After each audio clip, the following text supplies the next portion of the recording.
ஒரு முன்னுக்கு முரணா இருக்கிற கமிட்டிக்கு ஆளே இல்லைன்னு சொல்றது ரொம்ப கௌரவமான வார்த்தை நினைக்கிறீங்களா?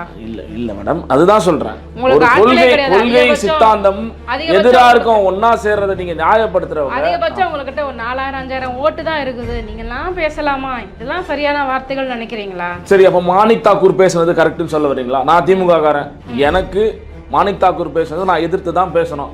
இது தலைமை ஒப்புதல் இல்லாமல் பேசுறது தான், என்னோட தனிப்பட்ட விருப்பத்தில் நான் பேசுறது தான். மாணிக் தாக்கூர் பேசுறது கரெக்டுங்களா?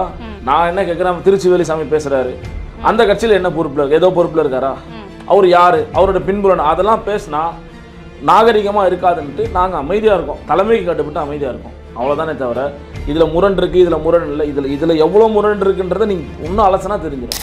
இப்போவும் திமுகவை ஊழல் கட்சின்னு சொல்ற நீங்கள் வந்து விஞ்ஞான ரீதியான ஊழல் செய்யக்கூடியவர்கள். அவங்க செய்யக்கூடிய ஊழலே பாத்தீங்கன்னா வெளியே தெரியவே தெரியாது. சர்க்காரிய கமிஷன்லாம் எடுத்துக்கோங்களேன், என்ன சொல்லுங்க, நீங்க சர்க்கார் என்ன சொல்லுங்க. ஒரு மிகவும் வந்துட்டு ஒரு விஞ்ஞானபூர்வமான ஊழல் பண்ணினாங்க. யார் சொன்னது?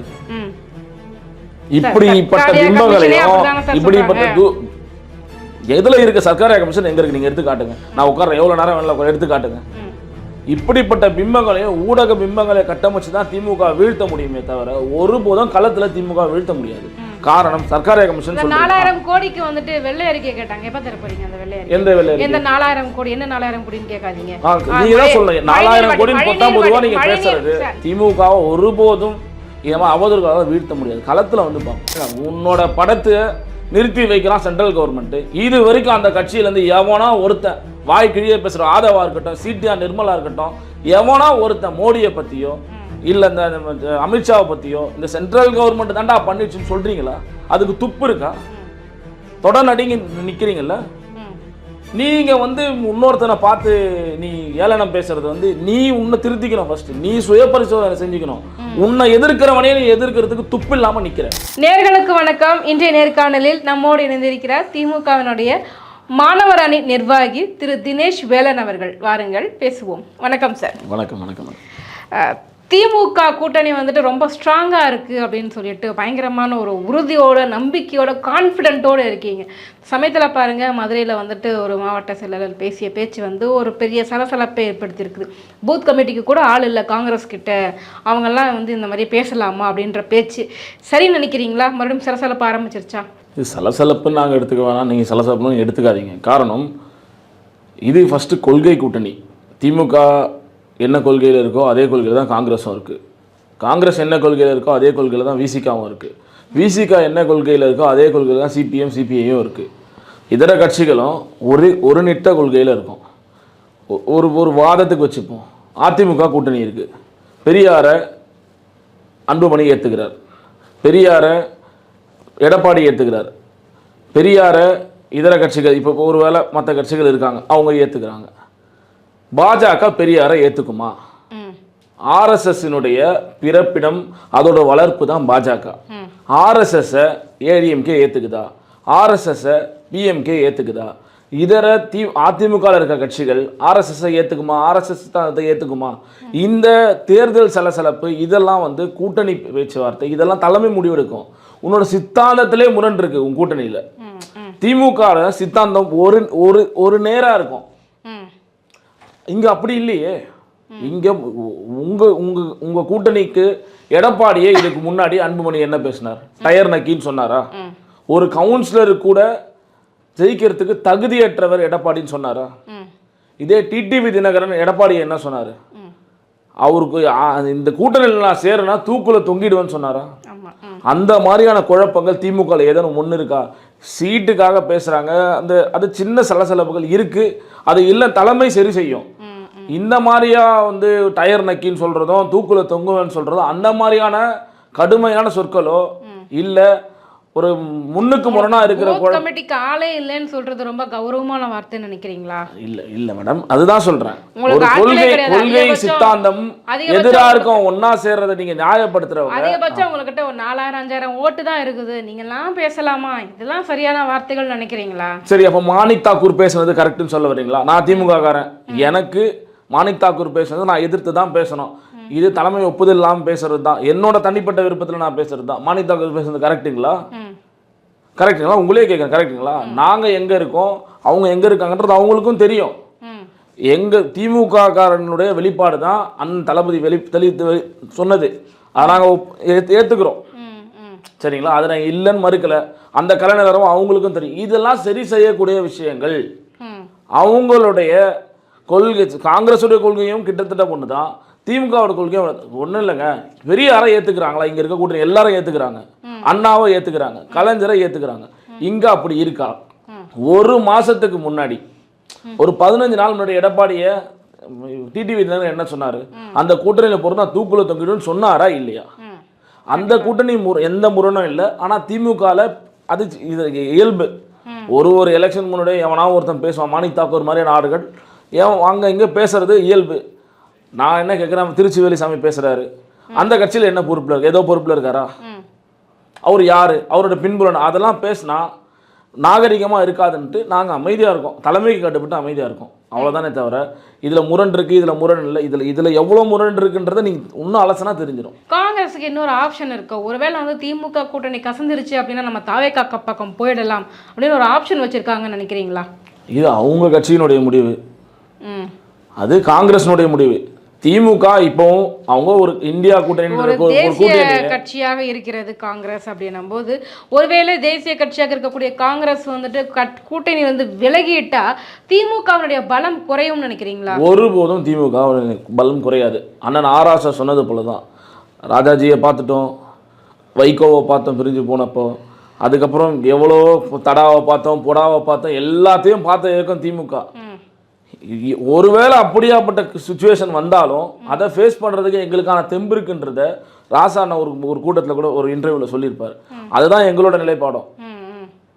அவங்க போகிறதுனால எங்களுக்கு இழப்பா இல்லையான்றது நாங்கள் ஒர்க் பண்ணி எங்கள் தலைவரை ஜெயிக்க வச்சு காட்டுவோன்றது எங்களோட நம்பிக்கை. ஏன்னா இப்போ விஜய் பார்த்தீங்க அப்படின்னு வச்சுக்கோங்களேன், விஜய் வந்து எம்ஜிஆர் கூட வந்து அதிகமாக கம்பேர் பண்ணிக்கிட்டே இருக்கிறாங்க. இப்போ இருக்கிற எம்ஜிஆர் கூட வந்து இந்த கம்பேரிசன் எப்படி பார்க்குறீங்க? ஏன்னா எம்ஜிஆரால் வந்துட்டு திமுக வந்து ஆட்சி இழந்தது, ஒரு 10 வருஷம் ஆட்சி அதிகாரத்தில் இல்லாமல் இருந்தது.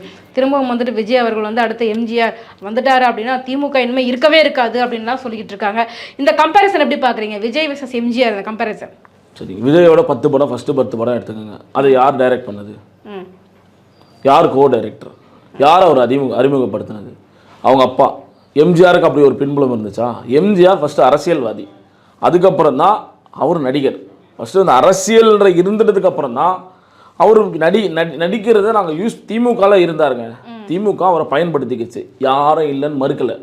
அவர் திமுகவில் இருந்தால் அதுக்கப்புறம் அரசியல் நடித்தார். அந்த நடிப்பை அவரோட கவர்ச்சியை நாங்கள் பயன்படுத்திக்கிட்டோம். அவர் பிரிஞ்சதுக்கப்புறம் அவர் அதுக்கப்புறம் முதலமைச்சர் ஆனார். அதுக்கப்புறம் வந்து நாடாளுமன்ற தேர்தலில் அவர் தோக்கலையா? உள்ளாட்சி தேர்தலில் தோக்கலையா? எம்ஜிஆர் நின்னார், அப்படியே ஃபுல்லாக ஜெயிச்சுட்டே இருந்தார்ன்றது ஒரு பிம்பம். அதுக்கப்புறம் வந்த நாடாளுமன்ற தேர்தலில் தோத்தார், உள்ளாட்சி தேர்தலில் படுதோல்வி அடைந்தார் எம்ஜிஆர். திருப்பி எம்ஜிஆர்ன்றது ஒரு புனிதர், கலைஞர்ன்றது ஒரு விதமான இங்கே வந்து அந்த சாதிய கட்டமைப்புக்குள்ளே இருக்கிறதுனால எப்பவுமே கலைஞர் மேலே பழி சொல்லுவாங்க. இதே ஜெயலலிதாவாக இருக்கட்டும், ஊழல் குற்றவாளி ஆகி ஒரு முதலமைச்சர் ஜெயிலுக்கு போனாங்க, களி தின்னாங்கன்னா அது ஜெயலலிதா தான். திமுகவில் ஒரு ஆளை நீங்கள் அப்படி கை காட்ட முடியுமா? நிரூபிக்கப்பட்ட குற்றம் ஏதோ ஒன்று காட்ட முடியுமா? கிடையாது. ஆனால் இப்போவும் திமுகவை ஊழல் கட்சின்னு சொல்ற நீங்கள் வந்து விஞ்ஞான ரீதியான ஊழல் செய்யக்கூடியவர்கள். அவங்க செய்யக்கூடிய ஊழலே பாத்தீங்கன்னா வெளியே தெரியவே தெரியாது. சர்க்காரிய கமிஷன்லாம் எடுத்துக்கோங்களேன். என்ன சொல்லுங்க, நீங்க சர்க்கார் என்ன சொல்லுங்க? ஒரு மிகவும் வந்துட்டு ஒரு விஞ்ஞானபூர்வமான ஊழல் பண்ணினா யார் சொன்னது? இப்படிப்பட்ட பிம்பங்களையும் இப்படிப்பட்ட எதுல இருக்கு சர்க்காரிய கமிஷன் எங்க இருக்கு? நீங்க எடுத்து காட்டுங்க. நான் உட்கார்ற எவ்வளவு நேரம் வேணாலும் எடுத்து காட்டுங்க. இப்படிப்பட்ட பிம்பங்களையும் ஊடக பிம்பங்களை கட்டமைச்சு தான் திமுக வீழ்த்த முடியுமே தவிர ஒருபோதும் களத்தில் திமுக வீழ்த்த முடியாது. காரணம் சர்க்காரிய கமிஷன் 4000 கோடிக்கு வந்துட்டு வெள்ளை அறிக்கை கேட்டாங்க. எப்ப தர போறீங்க அந்த வெள்ளை அறிக்கை? எந்த வெள்ளை அறிக்கை? எந்த 4000 கோடி? என்ன 4000 கோடின்னு கேட்காதீங்க. நீங்க தான் சொல்லுங்க. 4000 கோடின்னு போட்டா பொதுவா நீங்க பேசுறது 4000 கோடினாலே மழைநீர் வடிகாலுக்கு வாரியம். வேற எதுக்குமே 4000 கோடி பயன்படுத்தலையா? இப்போதைக்கு 4000 கோடிங்கிறது மழைநீர் வடிகால் வாரியத்துக்கு தான் வந்து கொடுத்தாங்க. என்ன ஆச்சு? அதுக்கு வெள்ளை அறிக்கை வந்து அதிமுக கேட்டாங்க. எப்ப கொடுக்க போறீங்க? கிரேட்டர் சென்னை கார்ப்பரேஷன் நடந்தது. தெளிவா நானே சொல்றேன். 4000 கோடி நீங்களே உங்க வார்த்தையை பேக்கேஜ்னு சொல்லுங்க. சரி, ஓகே. அது இந்த வருஷம் மழை பெஞ்சதுல 24 சென்டிமீட்டர் மழை பதிவாச்சுல்ல, எங்க யானோ ஃப்ளட்ன்றது ஒன்று வந்துச்சு நீங்களே சொல்லுங்க, ரிப்போர்ட் கொடுங்க. வேலை செய்யாம தண்ணி வடிஞ்சிருமா? அதை போன வருஷத்துக்கு காட்டிலும் இந்த வருஷம் அதிகமான மழை. தண்ணி எங்கே இருந்துச்சு? தண்ணி ஏதோ ஒரு இடத்துல பெரிய லேக் ஏதோ ஒரு இடத்துல இருந்துச்சு. வேலை செஞ்சுருக்கு. திருப்பி திருப்பி ஒரே விஷயத்த 4000 கோடி என்ன பண்ணீங்கன்னு வேலை நடந்திருக்குன்றது சொல்கிறோம். நீங்கள் வேலை நடந்துருக்கு ஏற்றுக்கல. திருப்பி திமுக மேலே ஒரு சேரை வாரி வீசணும். எதிர்கட்சியுடைய குரலாக ஊடகங்கள் இருக்காதீங்க. களத்தில் ஆய்வு செஞ்சுட்டு நீங்கள் கேள்வி கேட்க தாராளமாக நாங்கள் அதுக்கு பதில் சொல்கிறோம். ஸோ வந்து 4000 கோடிக்கு வந்து இதுதான் பதில். எல்லாருக்குமே வந்து எல்லா வேலையும் பர்ஃபெக்டாக முடிஞ்சிருச்சு, அப்படித்தானே? நான் உங்ககிட்ட தான் கேள்வி கேட்டேன், நீங்களே பதில் சொன்னீங்க. போன வருஷத்தோட இந்த வருஷம் மழை அதிகமாக இருந்துச்சு. மழை அதிகம் கிடையாது, இந்த வருஷம் மழை ரொம்ப கம்மி சார். போன வருஷம் 23, இந்த வருஷம் 24. 1% 1/2% அதிகமாக இருந்திருக்கு. நீங்கள் இல்லைன்னு சொல்கிறீங்க. சரி, ஓகே, நீங்களே செக் பண்ணிட்டு சொல்லுங்கள். போன வருஷத்தோட இந்த வருஷம் மழை அதிகம், நாட்களும் அதிகம். மழை பெய்ந்த நாட்களும் அதிகம். செக் பண்ணிக்கோங்க, நான் கிராஸ் செக் பண்ணிக்கோங்க, நான் வெயிட் பண்ணுறேன். ஆனால் மழை இந்த வாட்டி எங்கேயுமே லேக் ஆகலை, எங்கேயுமே தண்ணி நிற்கலை. வெள்ளம் வந்துச்சுன்னு எங்கேயுமே யாராலையும் சொல்ல முடியாத அளவுக்கு திமுக ஆட்சி செயல்பட்டுச்சு. முதலமைச்சர் களத்தில் இருக்காரு, துணை முதலமைச்சர் களத்தில் இருக்காங்க, அமைச்சர் பெருமக்கள் களத்தில் இருக்காங்க, கவுன்சிலர் களத்தில் இருக்காங்க, மேயர் களத்தில் இருக்காங்க. இதே மாதிரி மழை பெஞ்சு ஒரு முதலமைச்சர் ஹெலிகாப்டரில் வந்த வரலாறு உண்டா இல்லையா? அதே எடப்பாடியும் ஓபிஎஸும் ஹெலிகாப்டரில் இன்ப சுற்றுலா மாதிரி போனாங்களா இல்லையா? அதெல்லாம் விமர்சிக்காத ஊடகங்கள் களத்தில் நின்று இரவு பகல் பாராமல் வேலை செஞ்சு மழையை தண்ணியை ட்ரைன் அவுட் பண்ணி கொடுத்து மக்களுக்கு அரணா நின்ன திமுகவை தான் விமர்சிப்பீங்க. இது தொடர்ச்சியாக நடந்துக்கிட்டு தான் இருக்குது. நாங்கள் களத்தில் நிற்கிறோம், மக்கள் பக்கம் நிற்கிறோம், மக்கள் பக்கம் நாங்கள் அதை வென்று காட்டுவோம். அதே மாதிரி இப்போ இபிஎஸ் அவர்கள் சொல்லும்போது பார்த்தீங்க அப்படின்னா தமிழகமே போராட்ட களமாக மாறி இருக்கு. ஒரு பக்கம் நர்சிங் மாணவிகள் போராட்டம், ஆசிரியர்கள் போராட்டம், துப்புரவு பணியாளர்கள் போராட்டம், இப்படி இந்த போராட்ட களமாகவே மாறி இருக்குது. தமிழக அரசு, திமுக அரசினுடைய நிர்வாக சீர்கேடு தான் காட்டுது. நான் வாக்குறுதிகளை அள்ளி வீசுனீங்க, ஆனால் ஒன்று கூட நிறைவேற்றலை அப்படின்றாங்களே. இதே எடப்பாடி கூட்டணி இருக்க பிஜேபி அரசு தான் சொல்லிச்சு ஜிடிபியில் தமிழ்நாடு நம்பர் 1ல் இருக்குன்னு சொல்லிட்டு. வேலைவாய்ப்பு திறனில் நம்பர் 1, வேலைவாய்ப்பு இல்லைன்றது வேலைவாய்ப்பு திறனில் நம்பர் 1 இருக்குன்றது பிஜேபி ஆட்சி தான் சொல்லிச்சு. அப்போ உங்கள் கூட்டணி ஆட்சி பிஜேபி சொல்கிறது பொய்யா? யூனியன் கவர்மெண்ட் சொல்கிறது அப்போ பொய்யா? போராட்டம் போராட்டம் பண்ணாங்க, யாரும் இல்லை. எல்லா ஆட்சியிலையும் எல்லா ஒரு குறிப்பிட்ட அந்தந்த செக்டார்ஸில் இருக்கவங்களுக்கு ஒரு குறை இருக்கு, நிறை இருக்கு, அதுக்கு போராட்டத்தின் மூலியமா கேட்குறாங்க, அதை கவர்மெண்ட் செஞ்சு குறிக்குது. இதே தூய்மை பணியாளர் விஷயத்த அந்த போராட்டம் முடிஞ்சது நல்லபடியாக. ஆசிரியர்கள் வந்துட்டு எங்களுக்கு கோரிக்கை 181வது கோரிக்கையாக வந்துட்டு நீங்க சொன்னீங்க, வாக்குறுதியா நீங்க வந்து கொடுத்தீங்க, எங்களுக்கு வந்து நிறைவேற்றவே இல்லை அப்படின்னு சொல்லி போராட்டம் பண்ணிட்டு இருக்கிறாங்க. அதற்கு உங்க பதில் என்ன? இந்த ஒரு கேள்விக்கு மட்டும் பதில் சொல்லுங்க. இப்போ நடக்கிற போராட்டத்துக்கு தலைவர் அவங்களுடைய ரெப்ரசன்டேட்டிவ் கூப்பிட்டு நம்ம பேசியிருக்கோம், அமைச்சர் பெருமக்கள் போய் பேசியிருக்காங்க. அதற்கு சுமூகமான தீர்வு கண்டிப்பாக இந்த ஆட்சியில் செய்து கொடுக்கப்படும். ஒரு போராட்டத்தையும் அட்ரஸ் பண்ணி நாங்கள் ஒன்றும் தூத்துக்குடியில் நிற்க வச்சு சுட்ட மாதிரி இந்த கவர்மெண்ட்டில் ஒரு விஷயம் அது மாதிரி சொல்ல முடியுமா? நீங்கள் 13 பேரை சுட்டு கொண்டார்ல எடப்பாடி, அதே போராட்ட காலம் தானே அதுவும், சுட்டார்ல. ஆனால் அவர் புனிதர், அவர் கேட்குறாரு போராட்ட காலத்தை பற்றி டிவியில் பார்த்து தெரிஞ்சுக்கிட்டேன் அப்படின்னு சொன்ன முதலமைச்சர் இப்போ இருக்கிற எதிர்கட்சி தலைவர் எங்கள் முதலமைச்சரை பார்த்து போராட்டத்தை பற்றி போராட்டம் இருக்குங்க, யாரும் இல்லைன்னு மறுக்கல, அதை நாங்கள் அட்ரஸ் பண்ணி அவங்களுக்கு தீர்வு கண்டிப்பாக கொடுக்கப்படும். அது நான் திமுகவின் சார்பாக நானும் சொல்கிறேன், கண்டிப்பாக தீர்வு கொடுக்கப்படுங்க. கண்டிப்பாக சார். இதில் இன்னொரு விஷயம் என்ன அப்படின்னா, தமிழகத்தை பொறுத்த வரைக்கும் பார்த்தீங்கன்னா சமூக நீதி அப்படின்னு சொல்லிட்டு தான் நீங்கள் ஆட்சிக்கு வந்தீங்க. சமூக நீதி உண்மையுமே பாதுகாக்கப்படுதா சார்? வேங்கைவேல் குற்றவாளிகள் எப்போது கண்டுபிடிக்கப்பட்டு அவங்களுக்கு தண்டனை வழங்கப்படும்? வேங்கைவேல் விஷயம் என்ன நடந்திருக்கிறது கோர்ட்டு உங்களுக்கு ஜஸ்டிஃபை பண்ணிடுச்சு. யார் என்ன பண்ணாங்க, அவங்க அதுக்கான குழுவை கண்டுபிடிச்சாச்சா? ஏங்க இது வந்து நீங்கள் ஒருத்தனை பார்த்தவொடனே சுட்டுடு, அவன் குற்றவாளியா இல்லையா, அவன் மாதிரி நிரூபிக்கப்பட்டுச்சா இல்லையா, அதுக்கு முன்னாடி நீ சுட்டுன்னு சொல்கிற மாதிரி இது கவர்மெண்ட் கிடையாது. It's a long term process, right? எந்த ஒரு விஷயத்தை நீங்கள் பண்ணுறீங்கனாலும், இப்போ நீங்கள் ஒரு கொலை நடந்திருக்கு, ஃபார் அன் எக்ஸாம்பிள், ஏதோ ஒரு கொலை நடந்திருக்கு, அதுக்கு என்ன ஃபஸ்ட்டு என்ன பண்ணுவீங்க? இன்வெஸ்டிகேஷன் போடுவீங்க, ஒரு குழு அமைப்பீங்க. சிபிஐயில் மாத்திர வழக்கு 20 வருஷம் வழக்கெலாம் இருக்குங்க. எங்கள் கட்சியினுடைய அண்ணன் கே நேருடைய தம்பி இறந்து அந்த வழக்கு இன்னும் சிபிஐயில் இருக்குல்ல, சிபிஐயில் இருந்துச்சுல்ல, கண்டுபிடிக்க முடிஞ்சுச்சா? சில விஷயங்கள் தள்ளி போகும், தாமதம் ஆகிறது, அது வந்து இயல்பு, அதை நம்ம ஏற்றுக்கிறோம். ஆனால் அங்கே என்ன நடந்துச்சு, பாதிக்கப்பட்டது பக்கம் வந்து கவர்மெண்ட் நிற்கலை அப்படின்னு நீங்கள் சொல்லுங்கள். பாதிக்கப்பட்டவங்க பக்கம் நின்னு இருந்தாங்க அப்படினா கண்டுபிடிச்சிருப்பாங்க. இது பாதிக்கப்பட்டவங்க பக்கம் இல்ல, இது அப்பட்டமான ஒரு பொய்யை திணிக்க கூடாது. பாதிக்கப்பட்டவன் பக்கத்துல கவர்மெண்ட் நின்னுச்சு. அமைச்சர் பெருமக்கள் போனாங்க, அந்த ஊரினுடைய கவுன்சிலர் போனாங்க, அந்த வார்டுனுடைய கவுன்சிலர் அங்க இருக்காங்க, சேர்மன் அங்க திமுகவோட சேர்மன் அங்க இருக்காரு. ஏங்க இதே மேல் பாதியில அந்த விஷயத்தை பேசுவோமா? மேல் பாதியில யாருங்க அட்வொகேட்? அஸ்வதாமன் யாரு? அந்த கோவிலுக்கு பட்டியலின மக்கள் போகக்கூடாதுன்னு சொன்னாங்கல்ல, அந்த போகக்கூடாதுன்னு ஒரு சமூகத்தின் சார்பா அந்த பட்டியலின மக்கள் போகவே கூடாதுன்னு 2 அட்வொகேட் இருந்தாங்க. ஒன்று அஸ்வதாமன், இன்னொன்று பாலு. ஒன்று பிஜேபியினுடைய வழக்கறிஞர், இன்னொரு பாமகனுடைய வழக்கறிஞர். இவங்க சமூக நீதி பக்கம் நிற்கிறாங்க. அது போனோன்னு போராடுற திமுக உங்களுக்கு வந்து சமூக நீதி பக்கம் இல்லைன்னு சொல்கிறீங்களா? அனைத்து சாதியிலும் மர்ச்சன் ஆகலாம்னு சொல்லிட்டு ஒரு கொண்டு வந்திருக்கோம். அது சமூக நீதி இல்லையா? பெண்களுக்கு சம உரிமை கொண்டு வந்தது யாரு? ஐயா அம்பேத்கர் கண்ட கனவை 89 தலைவர் கலைஞர் தான் கொண்டு வந்தார். அதன் நீட்சியாக மகளிருக்கு முக்கியத்துவம் தர்ற ஆட்சி தான் இந்த ஆட்சி. எல்லா விஷயத்திலையும் ஒரு மகளிர் மேம்படும் போது சமூக நீதி மேம்படுன்றதாங்க எங்களோட. அப்படின்னா அண்ணா யூனிவர்சிட்டிக்குள்ள வந்து ஒரு யூனிவர்சிட்டிக்குள்ளேயே ஒருத்தன் போந்து ஒரு பெண்ணை வந்துட்டு வன்கொடுமை பண்ணியிருக்காங்க அப்படின்னா பெண்களுக்கான பாதுகாப்பு வந்து கேள்விக்குறி தானே. பிரதமர் மோடி சொன்ன மாதிரி இங்க வந்து பெண்களுக்கு பாதுகாப்பு இல்லை அப்படின்னு சொல்றாரு. இதெல்லாம் வந்து ஒப்பிட்டு பார்க்கும்போது நீங்க சொல்லுங்க, நான் ஏத்துக்கிறேன். மோடி சொல்றதை நான் ஏத்துக்கல, அதுக்கு அப்புறம் வரேன். அண்ணா யூனிவர்சிட்டியில ஒரு குற்றம் நடந்துச்சு, அவனை அப்படியே விட்டுருச்சா கவர்மெண்ட்? அவனுக்கு உரிய தண்டனை, அதிகபட்ச தண்டனை வாங்கி கொடுத்துச்சா இல்லையா? மோடி ஆட்சி செய்கிற மணிப்பூர்ல நிர்வாணமா ஒரு பொம்பளை பிள்ளைய இழுத்துட்டு போனாங்களா இல்லையா? சுத்தி 40 பேர் எடுத்துட்டு போனாங்களா இல்லையா? அங்க போனாரா எடப்பாடி? சரி, அந்த கூட்டத்தில் எடப்பாடி போனாரா? இப்போ அதை பத்தி பேசினாரா? அமித்ஷா பேசினாரா? மோடி பேசினாரா? அந்த கட்சியில் இருக்க எவனா ஒருத்தன் வாய் திறந்தானா? பில்கிஸ் பானுவோட கொலை வழக்கில் விடுதலை ஆனவங்களை மாலை போத்து வரவேற்ற அயோக்கியர்கள் தானே இவருங்க. பெண்கள் பாதுகாப்பு பற்றி இவனுக்கு பேசுறதுக்கு என்ன தகுதி இருக்கு இவங்களுக்கு? நீங்கள் அவங்க பேசுகிறத நியாயப்படுத்தாதீங்க. இப்போவும் தமிழ்நாடு சரியில்லை, தமிழ்நாடு பாதுகாப்பான மண் இல்லைன்னு சொல்கிறவங்க ஒரு வாரம் நார்த் இந்தியாவில் போய் இருந்துட்டு வாங்க, தமிழ்நாடோட அருமை உங்களுக்கு புரிஞ்சிடும். கண்டிப்பாக. இப்போ பொங்கல் தொகுப்பு வந்து கொடுத்தாங்க, 3000 ரூபாய் வந்து அட்டைதாரர்களுக்கு வந்து கொடுத்தாங்க. ரொம்ப சந்தோஷப்பட வேண்டிய விஷயம் தான். கடந்த ஆண்டு கொடுக்கல, அதுக்கு முந்தின ஆண்டும் கொடுக்கல, இப்போ கடன் சுமை அதிகமாக இருக்குது அப்படின்னு சொல்லிட்டு ஒரு புள்ளி விவரம் வந்து சொல்லுது. அப்படி இருக்கும்போது இந்த ஒரு 3000 ரூபாய் கொடுத்தது ஒரு தேர்தல் வியூகம் தானே. இப்படி நீங்கள் அப்போ இதுக்கு முன்னாடி பிஜேபி கவர்மெண்ட் இப்போ எலெக்ஷனை ஃபேஸ் பண்ண ஒரு 10,000 கொடுத்துச்சு மகளிருக்கு, அங்கே அது தேர்தல் வியூகம் ஒத்துக்கிறீங்களா? ஆமா, அது தேர்தல் வியூகம் தானே. அது அப்ப வந்து திமுகவும் தேர்தல் வியூகத்துக்காக தான் வந்துட்டு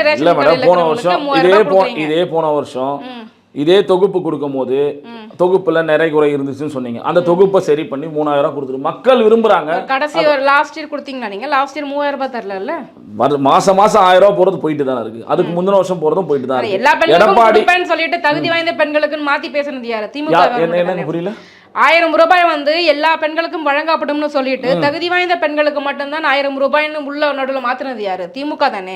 இப்போ ஐடி ஹோல்டரா எங்க வீட்டுல இருக்கீங்க, எங்க வீட்டுல இருக்காங்க, என் ஒய்ஃப் வந்து ஐடி ஹோல்டர், மாசம் வந்து 1.5 லட்ச ரூபா சம்பாதிக்கிறாங்க. அவங்களுக்கு அந்த 1000 ரூபா தேவையா? நானே வேணான்னு சொல்லுவேன், எங்க வீட்டுல வாங்கல அப்படின்னு நானே சொல்றேன். யாருக்கு தேவை?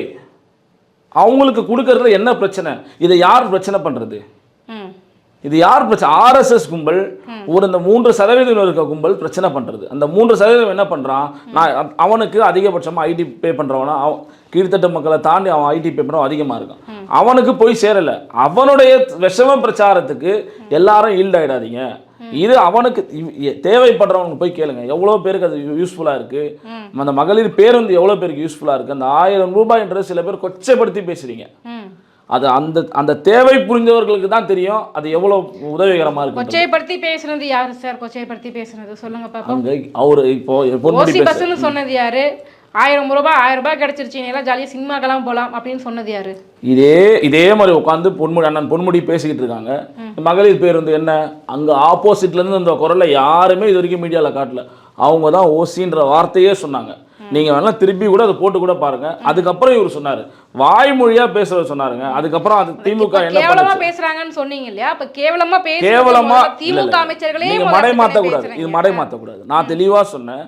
அப்ப பேசுறப்போ அண்ணன் பொன்முடி கேட்கிறாரு, ஃப்ரீ பஸ் இந்த மகளிர் உரிமை பஸ்ஸை பயன்படுத்துறீங்களான்னு கேட்குறாரு. அப்போ அங்கே நாம ஃப்ரீ பஸ் பயன்படுத்துகிறோன்னு சொல்கிறாங்க, ஓசி பஸ்ன்னு அவங்க சொல்கிறாங்க. அந்த வார்த்தையை அவங்க கலோக்கியல் லாங்குவேஜில் பேச, அந்த விஷயத்தை நீங்கள் பெருசு படுத்தாதீங்க. இது மக்களுக்கு பயன்படுதா இல்லையா? இதுதான் இதுதான் ஊடகம், இதுதான் எதிர்க்கட்சி. ஒரு சின்ன விஷயம், ஒன்றுமே இல்லாத விஷயம் அது. அந்த விஷயத்தை பெருசுப்படுத்தி திமுக ஆட்சி நீங்கள் கலங்கப்படுத்தணும்னு நினைக்கிறீங்க தவிர ஃபீல்டில் என்ன இருக்குது, மக்களுக்கு செஞ்சாங்களா இல்லையா, ஆட்சியில் ஊழல் இருந்துச்சா இல்லையா, அதை பற்றி இது வரைக்கும் யாருமே பேசலை. எடப்பாடி ஆட்சியில் என்ன ஆச்சு, இப்போ அது கம்பாரிசன் பேசுறீங்களா? யாரும் பேச முடியுதா? பேச முடியல. அதை பேச மாட்டாங்க. வெறும் இந்த மாதிரியான அவதூறுகளை வச்சு திமுக வீழ்த்தணும்னு நினைக்கிறது, அதை நீட்சி தான் விஜய் போன்ற ஆட்கள்லாம் நம்ம பார்க்குறோம். எல்லாருக்கும் ஒரே பதில் தான், திமுகவை ஒருபோதும் அவதூறுகளாக வீழ்த்த முடியாது. களத்தில் வந்து பார்ப்போம். திமுக தீய சக்தின்னு சொன்னதோடு மட்டும் இல்லாமல் ஊழல் கட்சின்னு பகிரங்கமாக ஒரு குற்றச்சாட்டு சொல்லியிருக்காரு. நான் ஆட்சிக்கு வந்துட்டேன் அப்படின்னா ஊழல் செய்ய வேண்டிய அவசியமே கிடையாது, நான் வந்து பணத்தை பார்த்துட்டேன், எனக்கு ஊழல் செய்ய வேண்டிய அவசியமே கிடையாது அப்படின்னு சொல்கிறார். திமுகவை ஊழல் கட்சின்னு பகிரங்கமாக சொல்கிறாரு. என்ன காரணமாக இருக்கும்னு நினைக்கிறீங்க? அவ்வளோ ஊழலா? திமுக ஊழல் செஞ்சிச்சுன்னு அவர் சொல்கிறாரு. அதிமுக ஊழல் செஞ்சிச்சா இல்லையான்றது இந்த ஊர் அறியும். இதுக்கு முன்னாடி நான் சொன்னதான், திமுக ஊழல் செஞ்சு ஏதோ ஒரு நிறுவனம், ஏதோ ஒரு யாரோ கன்விட்டா இருக்காங்க, ஒரே ஒரு அத்தாட்சி எடுத்து மேல போடுங்க, அவதூறுகளை மட்டுமே பேச. நான் இதே விஜய் இல்ல விஜய் கிட்டே நான் வரேன்.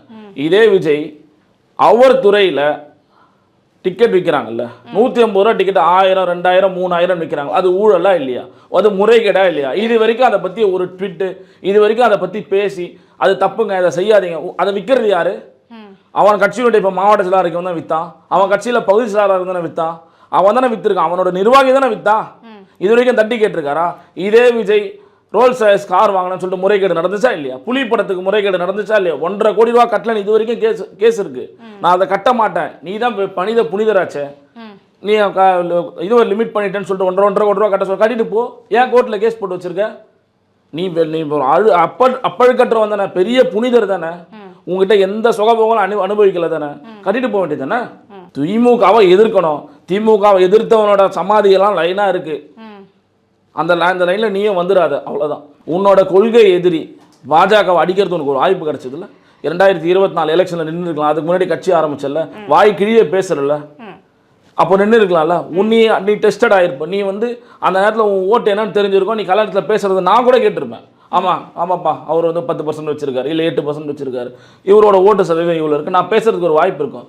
நீ அன்டெஸ்டட், நீ வந்து இது வரைக்கும் ஒரு கோழையாக தானே இருக்க, அரசியல் கோழை தானே விஜய். மோடியை பார்த்து பயப்படுறேன். ஏங்க உன்னோட படத்தை நிறுத்தி வைக்கிறான் சென்ட்ரல் கவர்மெண்ட். இது வரைக்கும் அந்த கட்சியிலேருந்து எவனா ஒருத்தன் வாய் கிழிய பேசுகிற ஆதவா இருக்கட்டும், சிடிஆர் நிர்மலா இருக்கட்டும், எவனா ஒருத்தன் மோடியை பற்றியோ இல்லை இந்த அமித்ஷாவை பற்றியோ இந்த சென்ட்ரல் கவர்மெண்ட் தாண்டா பண்ணிடுச்சுன்னு சொல்கிறீங்களா? அதுக்கு துப்பு இருக்கா? தொடர் நடிங்க நிற்கிறீங்கல்ல. நீங்கள் வந்து இன்னொருத்தனை பார்த்து நீ ஏளனம் பேசுறது வந்து நீ உன்னை திருத்திக்கணும். ஃபர்ஸ்ட் நீ சுய பரிசோதனை செஞ்சுக்கணும். உன்னை எதிர்க்கிறவனே நீ எதிர்க்கிறதுக்கு துப்பு இல்லாமல் நிற்கிற. திமுக அப்படி இருக்கா? திமுக வந்து டெல்லிக்கு அவுட் ஆஃப் கண்ட்ரோல்னு சொல்ற லெவலுக்கு எங்கள் கட்சிக்கும் திராணி இருக்கு, எங்கள் தலைவருக்கும் திராணி இருக்கு. உன்ன மாதிரி தொடர நீங்கள் பசங்க நாங்கள் கிடையாதுன்றதை நாங்கள் களத்துலேயும் நிரூபித்து காட்டுவோம். நீ வாய் ஜோக்கா ஒரு வீட்டுக்கு 1 ஓட்டு இருக்கு, ஒரு வீட்டுக்கு 10 ஓட்டு இருக்கு, இந்த சீன்லாம் நாங்கள் போட மாட்டோம். களத்தில் நின்று முதல்ல பாக முகவர்னா என்னன்னு தெரியுது அவங்களுக்கு? பாக முகவர் ஒரு விஷயம் இருக்குன்றது அவங்களுக்கு தெரியுமா? முதல்ல மாவட்ட கட்டமைப்பு போட்டானுங்களா, பகுதி கட்டமைப்பு போட்டாங்களா, வட்டம்னு ஒன்று இருக்கு, பாகம்னு ஒன்று இருக்கு, எத்தனை பூத் இருக்குன்னு தெரியுமா அவங்களுக்கு? அந்த பூத்துக்கு முகவர் போட முடியுமா? திமுக முகவர் இல்லாமல் முகவர் கீழே 10 பேர் போடுற அளவுக்கு ஸ்ட்ரென்த் இருக்கு, 20 பேர் போடுற அளவுக்கு ஸ்ட்ரென்த் இருக்கு. நீ என்ன இருக்கீங்க? நீங்க ஒண்ணுமே இல்லாம ஒரு பலூன் மாதிரி, காத்தடிச்ச பலூன் மாதிரி ஊதி ஊதி ஊதி பெருசாக்குறீங்க. ஒரு சின்ன எலெக்ஷன் ஊசியை வச்சு குத்துனா அது சரியா போயிடும், அது கலைஞ்சிரும். இப்போ வந்து சட்டசபையில் வந்து முதல்வர் பேசும்போது பார்த்தீங்க அப்படின்னா திமுக வந்து ஒரு மிகப்பெரிய சாதனைகளை வந்து பண்ணியிருக்குது. அடுத்த வரப்போகிற திமுக ஆட்சி வந்து 2.0ன்ற அளவுக்கு அவ்வளோ சிறப்பான ஆட்சிகள் பண்ணியிருக்கோம், மக்கள்கிட்ட எல்லாமே நாங்கள் கொடுத்துட்டோம் அப்படின்னு சொல்கிறாங்க. கேட்டதும் செஞ்சோம், கேட்காததையும் செஞ்சுருக்கோம். கண்டிப்பாக படிப்படியாக வந்துட்டு டாஸ்மாக்குகள் குறைக்கப்படணும்னு சொன்னார். எவ்வளவு குறைச்சிருக்கு அப்படின்னு நினைக்கிறீங்க? ஃபஸ்ட்டு உங்களுக்கு கவர்மெண்ட் வந்த புதுசுலேருந்து 12% குறைச்சோம். நீங்கள் செக் பண்ணி கூகுள் பண்ணிக்கலாம். 12% குறைச்சிருக்கு. அதுக்கப்புறம் 14.5% குறைச்சிருக்கு. படிப்படியாக ஃபஸ்ட்டு வந்தப்போ 12.5% குறைச்சோம், இல்லைன்னு மறுக்கல. அதுக்கப்புறம் 2.5% குறைச்சோம், 14, 15 ஆச்சு. மொத்தமாக வந்து அப்போ இருந்த ஆட்சிக்கும் இப்போ இருந்த ஆட்சிக்கும் 21% கடைகள் குறைச்சிருக்கா இல்லையான்றது நீங்களே சொல்லுங்கள். நான் இதில் பொய் சொல்ல வேண்டிய எனக்கு அவசியமும் இல்லை. இது வந்து இப்போ சோசியல் மீடியா அப்படி இருக்குது, நீங்கள் தாராளமாக செக் பண்ணிக்கலாம். போன கவர்மெண்ட்டுக்கும் இப்போ இருக்கிற கவர்மெண்ட்டுக்கும் 21% குறைஞ்சிருக்கா இல்லை நீங்களே பாருங்க. கண்டிப்பாக. அதே மாதிரி பிரதமர் மோடி அவர்கள் பேசும்போது தமிழ்நாடு போதை கலாச்சாரங்களின் கூடாரமாக மாறி இருக்கு அப்படின்னு சொல்கிறாங்க. வந்த புதுசில் ஆட்சிக்கு வந்த புதுசில் ஸ்டாலின் அவர்கள் வந்துட்டு கண்டிப்பாக கஞ்சா ஒழிக்கப்படும், வேண்டுமென்றால் நான் வந்துட்டு சர்வாதிகாரியாகவும் மாறுவேன், சாட்டையை சுழட்டுவேன்லாம் சொன்னார். உண்மையாலுமே போதைப் பொருள் நடமாட்டம் குறைஞ்சிருக்குன்னு நினைக்கிறீங்களா? ஏன்னா பள்ளி மாணவர்கள் கூட அதெல்லாம் பயன்படுத்துறதுக்கு ஒரு இழிவான நிலைமையில தான் இருக்கு இல்லையா? அந்த அந்த அந்த மாதிரியான விஷயங்களை ஒருபோதும் திமுக ஊக்குவிக்கவும் செய்யாது. அந்த மாதிரியான விஷயத்தை தடுக்கிற விஷயங்களை எங்கள் தலைவர் படிப்படியாக செஞ்சுக்கிட்டு தான் இருக்கார். காரணம் இது இது வைப்ரண்ட்டாக பரவிட்டே இருக்குது. நம்ம இல்லைன்னு மறுக்கலை. இது எங்கேருந்து ஸ்ப்ரெட் ஆகுது? நான் அதை மோடி பேசுகிறதுக்கு நீங்கள் கேளுங்க. தமிழ்நாட்டிலேருந்து குரலாக எடப்பாடி கேட்கட்டும், தமிழ்நாட்டில் நீ கேட்கட்டும், யாரும் மறுக்கலை. மோடிலாம் கேட்குறதுக்கு அதுக்கு என்ன தகுதி இருக்குன்னு பாருங்கள். இதே முந்த்ரா போர்ட்டில் இருந்து தானே டன் கணக்கில் நீங்கள் கஞ்சாவை கடத்துறீங்க. ஹெராயின் கடத்துறது யாரு? பாரத பிரதமர் வந்து கேட்க கூடாதா? ஒரு நாட்டினுடைய பிரதமர் வந்துட்டு கேட்கிறாரு. அதுக்குன்னு ஒரு தகுதி வேணுங்க. நான் உங்களை கொஸ்டின் கேட்குறேன், நீங்களை திருப்பி எனக்கு கொஸ்டின் கேட்குறீங்கன்னா அதுக்கு ஒரு தகுதி வேணும். தகுதி தராம நீ பண்ற ஐஷாலேட்டை எல்லாம் பண்ணிட்டு உன்னோட நீ சீஃப் மினிஸ்டரா அந்த குஜராத்தில் போர்ட்ல இருந்து தாங்க டன் கணக்கில் கஞ்சாவும் ஹெராயினும் கடத்துறாங்க. அதுக்கு பதில் என்ன? அப்படியாப்பட்ட சூழல் கண்டிப்பாக தமிழ்நாட்டில் இல்ல. மதுக்கடைகளை எதிர்த்து போராட்டம் பண்றோம் அப்படின்றது ஒரு காலம் இருந்துட்டு இருந்தது. இப்போ வந்து போதை கலாச்சாரத்தை எதிர்த்து போராட்டம் பண்றாங்க அப்படின்னா எந்த அளவுக்கு இங்க போதை ஊடுருவி இருக்கு சார்? அங்கொன்றும் இங்கொன்றுமா இருக்கு. நம்ம இல்லைன்னு மறுக்கவே இல்லை. 0% ஆயிடுச்சுன்னு நம்ம சொல்லலை. பட் எங்க இருந்தோ இவன் தப்பு செய்யறவன் செஞ்சுக்கிட்டு இருக்கான். அதை தடுக்கிறதுக்கான வேலையை கவர்மெண்ட் செய்யுதுன்றது ஊடறியும். அதை செய்யவே இல்லை, தடுக்கவே இல்லைன்னு நீங்கள் சொல்ல முடியாது. ரைட்? என்னன்னா இதை வந்து மேனிப்புலேட் பண்ண வேணாம். ஒரு விஷயத்த, சின்ன விஷயத்த திருப்பி மேனிப்புலேட் பண்ணுறீங்களே தவிர, கஞ்சா விஷயம், இந்த ஊழல் விஷயம் தாண்டி இந்த அரசாங்கத்தை கலங்கடிக்கிறீங்களே தவிர, அதை தாண்டி வேற என்ன இருக்கு? வேற எதனா பேசுறீங்களா? வேற எதுவும் பேச மாட்டீங்க. ஆமா சார், குறைகள் இருக்குதான் சுட்டி காட்ட முடியும். இதெல்லாம் அதுதாங்க இந்த குறைய குறைக்கிறதுக்கான ஆட்சியா இது இருந்திருக்கா இல்லையா? இப்போ நீங்க கொஞ்ச நேரத்துக்கு முன்னாடி ஒரு கேள்வி கேட்டீங்க, மதுக்கடைகள் மூடுனாங்களா? 21% குறைஞ்சிருக்குன்னு சொன்னேன். அதுக்கப்புறம் அந்த அந்த அந்த டாபிக்ல இருந்து அப்படியே அடுத்த டாபிக் போயிட்டீங்க. இதுதான் இப்ப இருக்க எதிர்கட்சியினுடைய நிலைமை. ஒரு விஷயம் சரி செஞ்சிருச்சுன்னு சொன்னா அதுல இருந்து இன்னொரு விஷயம் குறைகளை சுட்டி காட்டுவது தப்புன்னு சொல்ல வரீங்களா? உங்களை நிறைகளை பத்தி மட்டுமே பேசிட்டு நிறைகளை ஏன் பேச மாட்டீங்கன்றதா எங்களோட கேள்வி. நிறைகளை பத்தி இது வரைக்கும் விவாதிச்சு இது நல்லது செஞ்சிருக்கு திமுக, ஏன் பேச மாட்டீங்க? திமுக என்ன நல்லா செஞ்சு நீங்க சொல்லுங்க பாப்போம். அது சொல்ல மாட்டீங்க. என்ன குறை இருக்கோ அதை ஒரு விஷயத்த 100ஆ பேசுறதுக்கான வாய்ப்புகள் உங்களுக்கு எப்படி? குறைகளை சுட்டி காட்டுறது தானே சார் வேலை. அது செய்யக்கூடாதுன்றீங்களா? தாராளமா செய்யுங்க மேடம். ஒரு விஷயத்த இப்போ நீங்க இதே சொன்னீங்க, 21% குறைஞ்சிருக்குன்னு சொன்னதுக்கு அப்புறம் அதை பத்தி நீங்க பேசலையே, அடுத்ததுக்கு போறீங்களே. இதேதான் திமுக மதுக்கடைகள் வந்து 21% குறைஞ்சிருக்குது அப்படின்னா இந்த நாட்கள்ல வந்துட்டு மதுக்கடைகள் செயல்படக்கூடாது அப்படின்னா ஏன் செயல்பட்டுக்கிட்டு இருக்குது? தீபாவளி அன்னைக்கு டார்கெட் வச்சு விக்கிறாங்கல்ல சார், இத்தனை கோடி வந்து விக்கிறாங்க அப்படின்னு சொல்லிட்டு அதை எப்படி சார் விற்க முடியுது? இதுதான் பொய்யான பிம்பம் சொல்றேன். யார் டார்கெட் ஃபிக்ஸ் பண்ணா? யார் அமைச்சர் ஃபிக்ஸ் பண்ணாரா? முதலமைச்சர் ஃபிக்ஸ் பண்ணாரா? துணை முதல்வர் ஃபிக்ஸ் பண்ணாரா? யாரு ஃபிக்ஸ் பண்ணது? நீங்களா ஊடகத்துல வர கசிய விடுற செய்திகளை வச்சு திமுக மேல சேரவாரி வீசாதீங்க. திருப்பி நான் அதுதான் சொல்றேன். உங்க வாய் பேச்சுக்கு நான் பதில் சொல்லவே முடியாது. இது யார் ஃபிக்ஸ் பண்ணது? அதாவது சார் டாஸ்மாக் வந்து யார் ஃபிக்ஸ் பண்ணது? நீங்க சொல்லுங்க. இல்லங்க டார்கெட் ஃபிக்ஸ் பண்ணான்னு சொல்றீங்க. படிப்படியா குறைஞ்சிருக்கு அப்படினு சொல்றீங்க. இப்போ நீங்க ஒரு வார்த்தை சொன்னீங்கல, டார்கெட் ஃபிக்ஸ் பண்ணான்னு. யார் ஃபிக்ஸ் பண்ணா? யார் ஃபிக்ஸ் பண்ணா சொல்லுங்க. ஆமா, இந்த அரசாங்கம் ஃபிக்ஸ் பண்ணுச்சா? முதலமைச்சர் ஃபிக்ஸ் பண்ணாரா? யார் ஃபிக்ஸ் பண்ணா சொல்லுங்க. ஊடகத்துல வர செய்தி ஒவ்வொரு ஆட்டியுமே பாத்தீங்க அப்படின்னா பொங்கல் ஆகட்டும் தீபாவளி ஆகட்டும் வந்து பாத்தீங்க அப்படின்னா இன்னைக்கு இவ்வளவு ரூபாய் வந்துட்டு வித்து இருக்கு, இவ்வளவு ரூபாய் வந்துட்டு போன வருடத்தை இந்த வருடம் வந்துட்டு அதிகமா வித்து இருக்குது அப்படின்னு சொல்லிட்டு இந்த மாதிரியான விற்பனையை வந்து அதிகப்படுத்தி இருக்கீங்கல்ல சார். டார்கெட் ஃபிக்ஸ் பண்றது யாருங்க? கவர்மெண்ட் இல்லல்ல. நீங்க போன வருஷம் 4000 கோடி சேல் ஆயிருக்கு, இல்ல 3000 கோடி சேல். இந்த வருஷம் அது படிப்படியா குறைஞ்சிருக்குன்னு சொன்ன இடத்துல எப்படி அதிகமாயிட்டே போகும்? குறைஞ்சிட்டு தானே வந்திருக்கணும். ஏன் அதிகமாயிட்டே போகுது சார்? அதாவது லைசென்ஸ் இல்லாம வாதம் பண்றவங்க பேசலாம். என்னடா வாதம் நீங்க பேசுறது? கடைகள் குறைஞ்சிருக்கான்றதுக்கும் சேல்ஸ் அதிகமா இருக்கு என்ன லாஜிக்? லைசென்ஸ் இல்லாம நிறைய பார்கள் வந்து இயங்கிக்கிட்டு இருக்கு. நிறைய டாஸ்க் அந்த மாதிரியான ரிப்போர்ட் வந்து அரசு அந்த மாதிரி இத்தனை மணிக்கு தான் கடை திறக்கணும் அப்படின்னா கள்ளத்தனமாக கள்ளச்சந்தையில் மது விற்பனை செய்யப்படுகிறது. அதெல்லாம் ஏன் இதெல்லாம் சுட்டி சுட்டிக்காட்டி அதன் மீது நடவடிக்கை எடுக்காம இருக்கா அரசாங்கம்? இது வரைக்கும் அரசாங்கம் நடவடிக்கையே எடுக்கலையா? நீங்க அந்த மாதிரி சுட்டிக்காட்டி அரசாங்கம் நடவடிக்கை எடுக்கலங்க சொல்லுங்க. சுட்டி காட்டி நடவடிக்கை எடுத்திருக்காங்க. அதுக்கும் ட்ராக் இருக்குங்க. தப்பு நடக்கு, அங்கங்கே நடக்கு, எவனோ ஒருத்தன் செய்யறான்னு எடுத்துக்கிட்டா கூட அதை சரி செய்யறோம்ல. தப்பே நடக்கலன்னு நம்ம யாருமே சொல்ல முடியாதுங்க. அதுக்கு எல்லாரும் கூட்டா இருந்து யாரும் தப்பு செய்யாமல் இருக்கணும், என்ன உட்பட உங்களை உட்பட. தப்பு நடக்கும்போது அதை சரி செய்யறதாங்க அரசாங்கம். தப்பே நடக்கலன்னா அது எனக்கு புரியலைங்க நீங்கள் சொல்கிறது. எல்லா இடத்துலையும் தப்பு, சின்ன சின்ன தப்பு நடக்குது, அதை அரசாங்கம் முன்னின்று சரி செய்யுது. இவ்வளோ பேசுகிறீங்க, ஊழலை பற்றி பேசுகிறீங்க, இப்போ வந்திருக்கிற கட்சியை பற்றி பேசுகிறீங்க. அவர் ஊழல் செய்யலையான்னு சொன்னால் அதுக்கு பதில் இல்லை. அதிகாரத்துக்கே வரலையா? தெரியும். அதிகாரத்தில் இல்லாத போதே அவர் எவ்வளவு ஊழல் பண்ணி துஷ்பிரயோகம் பண்ணியிருக்காரு. அவரோட கடைசி 3 படம் இருக்குல்லங்க, அது யாருங்க ப்ரொடியூசரு? யாருன்னா சொல்ல முடியுமா? ஜெகதீஷ்க்கும் விஜய்க்கும் என்ன சம்பந்தம் இருக்கு? அவருடைய கோ ப்ரொடியூசர்னு சொல்றாரு. அவரை கட்சியினரோ பொருளாளர். அவரை வச்சு நீ பினாமியா உன் பணத்தை செலவு பண்ணி கடைசி 3 படங்கள் ரிலீஸ் பண்ண தெரியுது, ப்ரொடியூஸ் பண்ண தெரியுது. நீ அப்பழு கட்டுறவனா?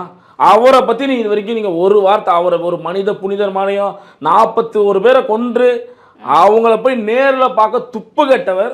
அவரை மனித புனிதராகவும் நைட்டு அவரோட உடல்நிலையை எங்களுக்கு கஷ்டமா இருக்கு. எங்கள் கட்சியினுடைய தலைவரை பார்க்க 72 வயசு வச்சு நைட்டு 3 மணிக்கு போறாரு.